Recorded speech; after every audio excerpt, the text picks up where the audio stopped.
Morning, everyone. Early spring day. Birds are singing. Just come back from the school run. Just woken up, more or less.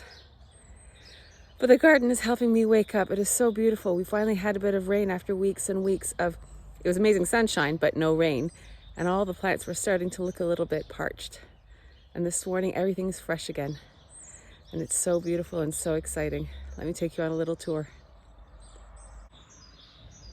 So the first things to flower in my garden are the yellow crocuses, and they're already past it.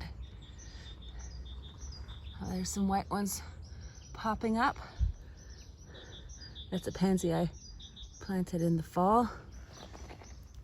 And I've just moved some of this lamb's-ear into this corner because they're pretty sturdy plants. They got thick, fibrous yellow roots. And they have this nice sort of pale green-gray leaf, furry leaf. That's why they call it lamb's-ear. And I just planted some of that there because it was covering up my albrecia. Da-da-da. The albrecia, which is a lovely plant. It sort of falls over walls, cascades, and has these beautiful deep purple flowers, which will come out soon. And in my garden, I always know that spring has sprung when the purple crocuses come into flower. It's like letting me know spring is here. And look at the daffodils. You can see the flower heads. It won't be long before they're open. And those tufts of green at the back, those are going to be alliums. And those clumps there, those are going to be big oriental poppies, which will flower in May, end of May. Those are going to be tulips. You can always tell from their leaves, they've got that curved effect. And you can see the little red tips on them. I think they're beautiful just for the leaf. I've got a little purple violet out. You can see here.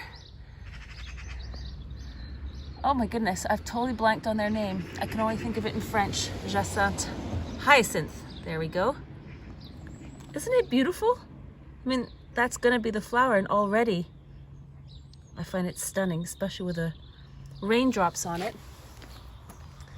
Ah, a happy primrose, one of the first flowers of spring. And they've self-seeded all over my garden. I just let them do their thing because they make me so happy. And look at this. I think this one's called, oh no, I don't know the name of it actually, but it's a narcissus, part of the same family that the big yellow daffodils are part of. Isn't that magnificent? Loads of flowers on one stem. And there we go. And then the last little beauty I wanted to show you is this hellebore, which self-seeded right in the corner here, just doing its own thing. Isn't that magnificent? And above the hellebore is this hazelnut tree, and it is just full of catkins. It is just awesome. So the catkins will provide the male part of the plant, and they'll blow off in the breeze, and oh, it's just incredible. Look at that. It reminds me of kind of like 1970s light fixtures.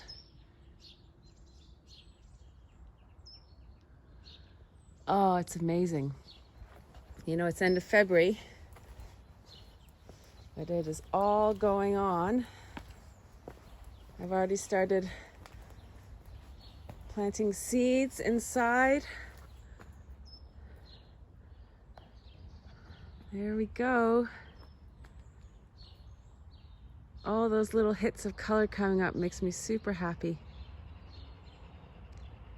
I'd love to hear what's going on in your gardens. Happy spring day, everybody.